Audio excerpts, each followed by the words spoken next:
warahmatullahi wabarakatuh. Nama saya Rosalia Arismara, NIM D9321998, Prodi Manajemen Pendidikan Islam, Fakultas Tarbiyah dan Keguruan, Universitas Islam Negeri Sunan Ampel, Surabaya. Di video kali ini saya akan menjelaskan tentang analisis kepuasan konsumen pendidikan yang ditugaskan untuk memenuhi tugas mata kuliah Desain Produk Pemasaran LPI yang diampu oleh Bapak Muhammad Soleh, SPDI MPD.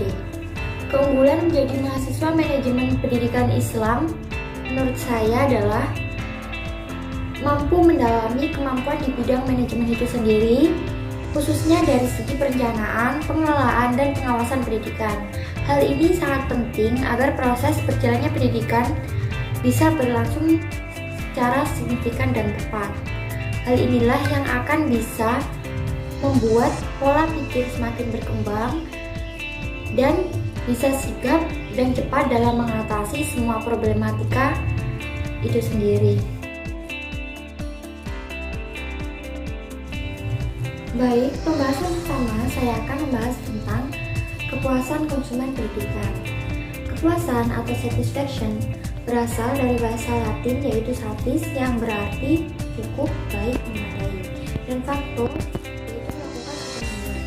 Secara sederhana, kepuasan dapat diartikan sebagai upaya pemenuhan sesuatu atau membuat sesuatu yang memadai. Kepuasan telah menjadi konsep utama dalam teori dan praktik pemasaran, serta merupakan salah satu tujuan esensial bagi aktivitas bisnis. Kepuasan konsumen menurut Philip Kotler dalam Principle of Marketing adalah hasil yang dirasakan oleh pembeli yang mengalami kinerja sebuah perusahaan yang sesuai dengan harapannya. Dalam rangka mencapai kepuasan konsumen, produk yang ditawarkan organisasi atau perusahaan harus berkualitas dan mencerminkan semua dimensi penawaran produk yang menghasilkan manfaat bagi konsumen. Selanjutnya saya akan menjelaskan tentang pengertian konsumen pendidikan.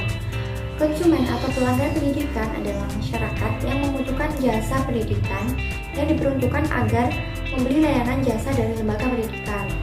Pemaparan tentang pengertian kepuasan konsumen dan konsumen pendidikan dapat diambil kesimpulan bahwa pengertian kepuasan konsumen pendidikan ialah sikap dari masyarakat di lembaga pendidikan setelah memperoleh produk atau jasa di lembaga pendidikan.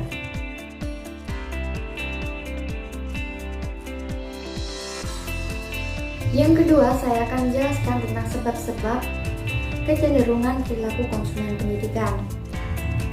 Menurut Fredly Rangkuti, ada 8 faktor yang mempengaruhi kepuasan konsumen pendidikan, yaitu yang pertama, nilai.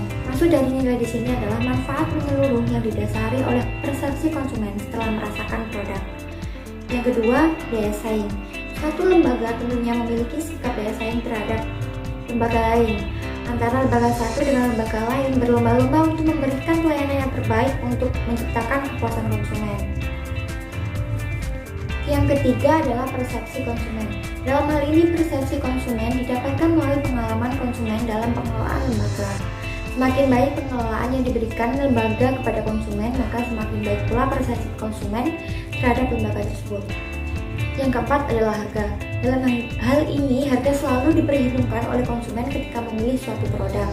Harga yang relatif murah dengan pengelolaan yang baik merupakan incaran bagi konsumen pendidikan. Yang kelima adalah citra.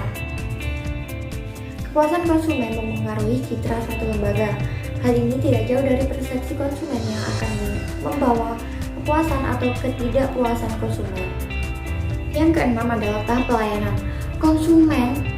Kepuasan konsumen terhadap pelayanan lembaga akan dirasakan ketika suatu lembaga berusaha memberikan pelayanan yang terbaik kepada konsumen, sehingga konsumen akan merasa puas. Dan yang ketujuh adalah momen pelayanan. Momen pelayanan akan selalu diingat konsumen ketika konsumen merasa puas. Hal ini dipengaruhi oleh 3 faktor, yaitu pelayanan, proses pelayanan, dan lingkungan fisik di mana pelayanan tersebut diberikan. Dan yang terakhir adalah tingkat kepentingan konsumen. Konsumen yang memiliki tingkat kepentingan tinggi terhadap pelayanan lembaga, maka semakin tinggi pelayanan yang diberikan lembaga kepada konsumen sehingga konsumen tersebut bisa merasakan kepuasan. Yang ketiga, saya akan menjelaskan tentang konsep analisis kepuasan konsumen. Kepuasan konsumen didefinisikan sebagai respon konsumen yang telah terpenuhi keinginannya dan merupakan suatu penilaian terhadap produk atau jasa dan telah memberikan tingkat pemenuhan kebutuhan yang memuaskan. Umumnya, harapan konsumen merupakan perkiraan atau keyakinan konsumen tentang apa yang akan diterimanya apabila telah membeli atau menggunakan suatu produk, barang maupun jasa.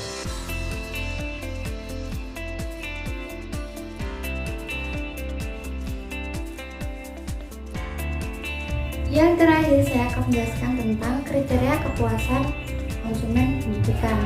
Menurut Data, faktor yang dapat menentukan puas atau tidaknya konsumen adalah yang pertama adalah product and service filters. Kepuasan konsumen atas suatu produk atau jasa secara signifikan dipengaruhi oleh evaluasi konsumen atas fitur produk atau jasa. Yang kedua adalah customer emotions. Perasaan pelanggan juga dapat mempengaruhi persepsi atas kepuasan produk atau jasa. Yang ketiga adalah attributes for service success or failure. Atribut dari jasa dapat mempengaruhi persepsi kepuasan konsumen. Yang keempat adalah perception of equity or fairness. Kepuasan pelanggan juga dipengaruhi persepsi dari keadilan dan kewajaran. Pelanggan akan membandingkan apakah diperlakukan secara adil atau tidak adil dibandingkan dengan pelanggan atau konsumen lain. Dan yang terakhir adalah other consumer family members and coworkers. Selain dipengaruhi oleh perasaan dan persepsi seseorang, kepuasan pelanggan kadang dipengaruhi oleh orang lain seperti anggota keluarga atau pelanggan lain.